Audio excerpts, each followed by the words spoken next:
can't believe how bad it's gotten. I mean, it's here.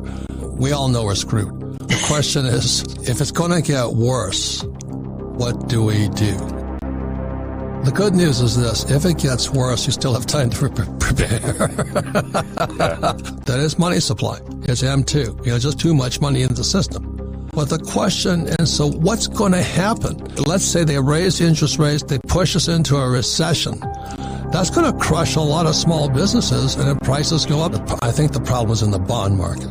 That's my concern. Then the repo market, which is short term, as short as it gets. So I'm watching all this stuff. I want to know what a person can do.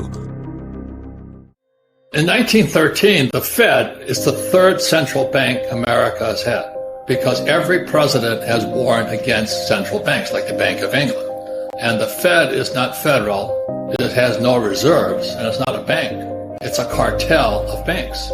And in 1913, the Fed, the third one, was created, starting with President Washington, said, do not have a central bank. Since, 1776? Not only was the Fed created in 1913, so was the taxman. The Beatles always sang about the taxman. Well, in 1913, the 16th Amendment was passed, which caused America to be taxed. And almost up to that point, until 1913, America was a tax-free nation. So what does that tell you? For money to exist, taxes had to exist. Hear me out. For money to exist, the dollar or the pound, taxes had to exist. So it was one of the biggest scams going. And that's why 1913 is so important. And then in 1944, as World War II was winding down, the world agreed to make the U.S. dollar the reserve currency of the world, which it is today, if America promised to keep it backed by gold. So in 1944, the United States says, we promise we'll back it by gold. And then in 1971, President Nixon says, oops, we broke our promise. And that allowed money printing to go out of control. So here we are today. I just got this. It just came in. It's The Economist from London. And it says here, governments have spent $17 trillion on the pandemic, including loans and guarantees, for a combined total of 16% of the global GDP. That's how much money was printed last year. 16% of the global GDP. Now, if that doesn't cause you to run out and buy gold and silver, I don't know what will. They now have to keep printing or we crash. That's why I've been bullish on gold for all these years. You watch who's spending the money. It's the government. I don't trust them. I never have. So, they're so incompetent. I just can't believe it. They're incompetent people. They're like Marx, highly educated people who don't know how to make money. They're not capitalists. They're socialists. And if you understand that, in a few years, you're going to find out these banks are in serious trouble because of debt. Because all the Fed and the Bank of England has to do is print more money. And as long as people will accept this toilet paper like this, people are happy. But the moment one day somebody says, oh my God, $10 billion, but it's not worth it. I was in Zimbabwe. This wouldn't buy me an egg. What's screwing us all up are academics. The academic elite, the liberal left and all this, I don't know where their heads are at, but they're not up in the air. And so the Fed fits into that category, the Bank of England fits into that category. They're doing all these projections and all this, but they're not attached to reality. When you look at the numbers, is that we're already in a depression. In other words, if the economy's been growing at 3%, it's only growing at 2%. That's a technical depression. So people are watching, the stock market's up, everybody's happy and all this, but everything's inverting upon us. So just recently, the euro-dollar curve inverted. Every time that has happened, it was followed by Lehman Brothers and it was followed by COVID. America is going Marxist. And when I look at what's going on in Portland and Seattle and New York and Chicago and the cities, how in the world can we defund police and all this? How in the world can we keep printing money and doing what we do? So I started storing gold in Switzerland and in Singapore. So in case I had to run, gold and silver are flight capital. And the problem is most people don't know the difference between a Marxist and a capitalist. Economics taught in military school are different than the economics taught in business school. Military economics is different than civilian economics. So in military school, this is in the 60s, my economics teacher said, who kills more people? It was socialist or capitalist. And the answer is socialist. The Nazi Party was a National Socialist, whatever we call it. They killed 18 million people. 6 million were Jews.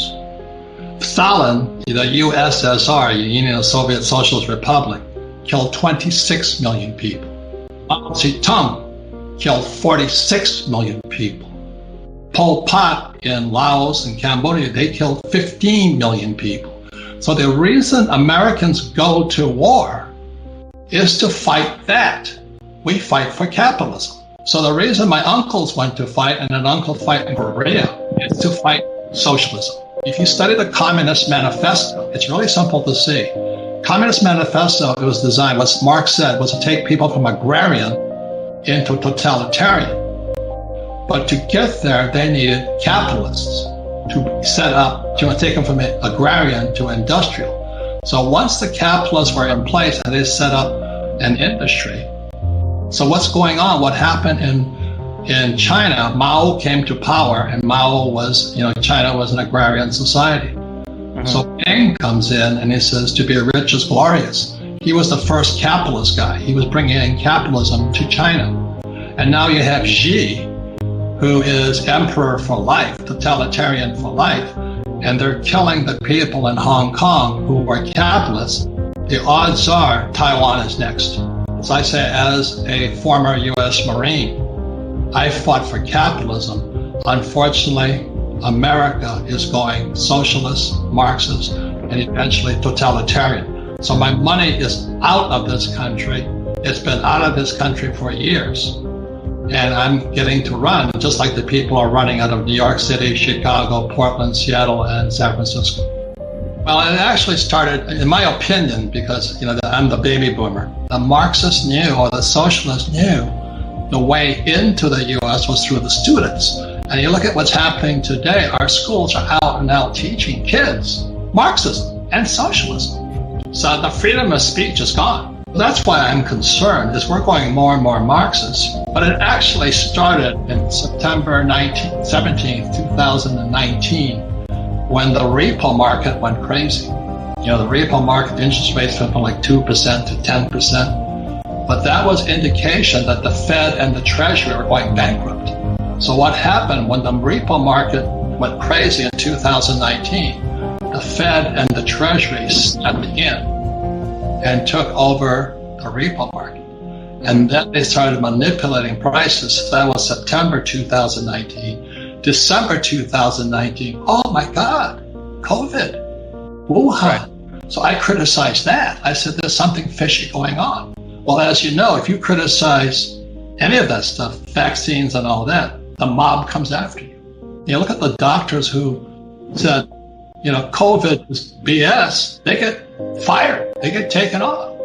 If that's not Marxist, if that is not the First Amendment being destroyed, I don't know what is. And then to get accused by the Washington Post, which is Bezos' bunch, and I have no defense. The question I have, is this biological warfare? That's my question. Being a military guy, I'm a Marine, I'm not that bright, but I get suspicious. See, those are the questions that suspicious minds ask. When I look at that, I say, how does this Fauci have the power to basically destroy capitalism when the facts state that COVID does kill people, but it kills a certain group of people? It doesn't kill everybody. And so those are the questions, I've always had as a person who, not that I don't trust my country, I just don't trust it. Globalization is very, very left. There's a correlation between prosperity going to China and other countries and jobs leaving the country.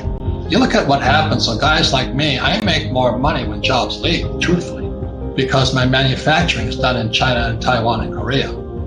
And so we just recently, this is before COVID, we started bringing our manufacturing back to the States. We've got to get back to protecting the worker. and the jobs. Now that goes against the liberal point of view. What happens to the worker? That's my concern. I'm not Republican or Democrat, but I am a capitalist. I studied economics in military school, not business school. I did go to business.